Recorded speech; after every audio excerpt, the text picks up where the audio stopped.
ఓం శ్రీ గురుభ్యో నమః. హరి ఓం. మనము శ్రీ వెంకటేశ స్తోత్రంలోని 6వ శ్లోకంలో ఉన్నాం.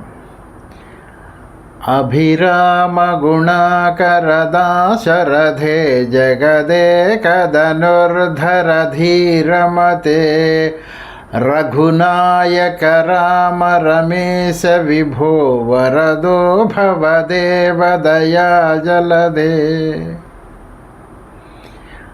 అభిరామ గుణాకర దాశరథే, దశరథుని యొక్క కుమారుడవైన రామ, మనోహరమైన గుణములకు ఆలవాలమైన రామ. అభిరామ గుణాకర దాశరథే జగదేక ధనుర్ధర ధీరమతే. ఈ జగత్తులో మేటి విలుకాడ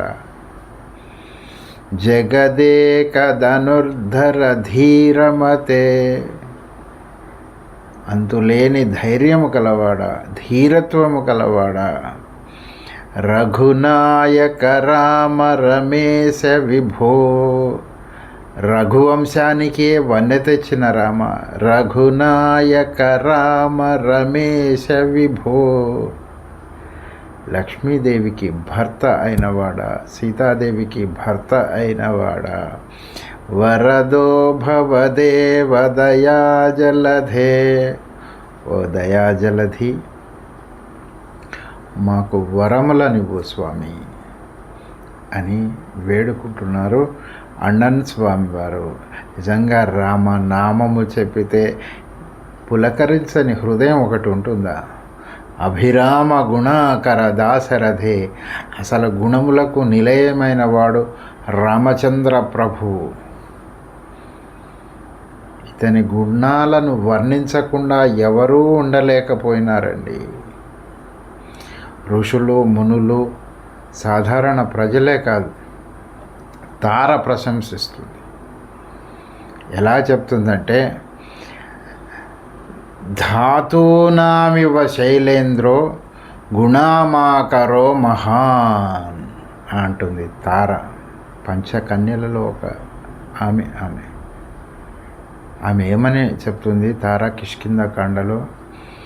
ఈ ధాతువులకు, బంగారము, వెండి, రాగి ఇటువంటి ధాతువులకు హిమాలయము ఎలాగా నిలయమో ఆకరమో, అలాగా ఉత్తమోత్తమ గుణములకు ఆకరమైన వాడు, నిలయమైన వాడు రామచంద్ర ప్రభువు. తారనే కాదండి, రాక్షసులు కూడా పొగిడారు ఆయనను. మారీచుడు చెప్తాడు, రామో విగ్రహవాన్ ధర్మ. ఒక రాక్షసుడి నోటి నుంచి వచ్చిన మాట.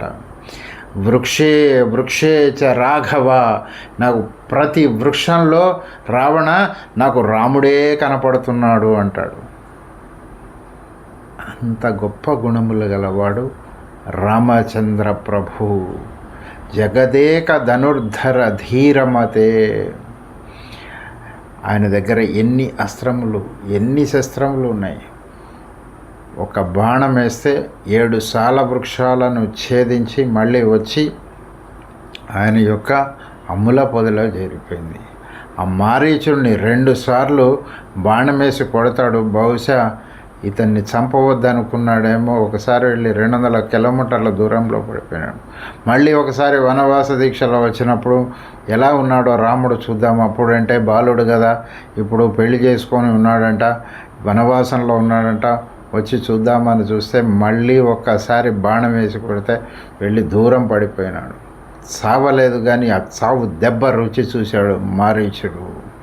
రామో విగ్రహవాన్ ధర్మ అంటాడండి. అటువంటి ధనుర్ధారి ధీరమతే.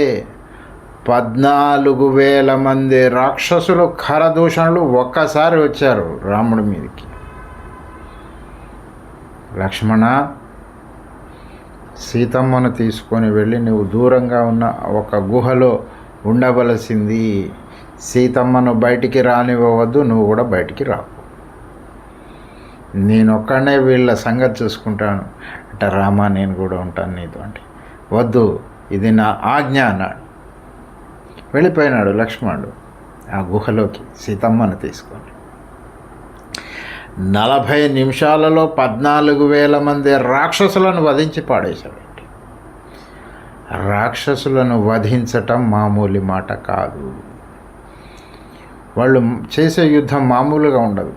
అన్ని మాయోపాయాలు, ఎక్కడో ఆకాశంలో ఉంటారు, దాక్కొని వేస్తారు. రకరకాల ఆయుధాలు వాళ్ళ దగ్గర ఉన్న నీచమైన ఆయుధాలు ఎవరి దగ్గర ఉన్నవండి అవన్నీ ప్రయోగిస్తుంటారు. కేవలం ఒక సుమారు 40 నిమిషాల్లో 14,000 మంది ఘోరాతి ఘోరమైన నీచమైన రాక్షసులను దునుమాడాడు.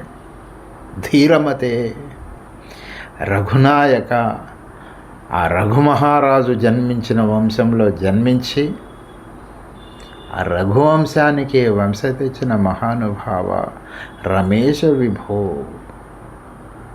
సీతమ్మను భార్యగా పొందినవాడ, లక్ష్మీదేవిని భార్యగా పొందినవాడ రామ రమేశ విభో, వరదో భవదేవ దయాజలధే, ఓ దయాజలధి మాకు వరములనిచ్చి కాపాడు స్వామి.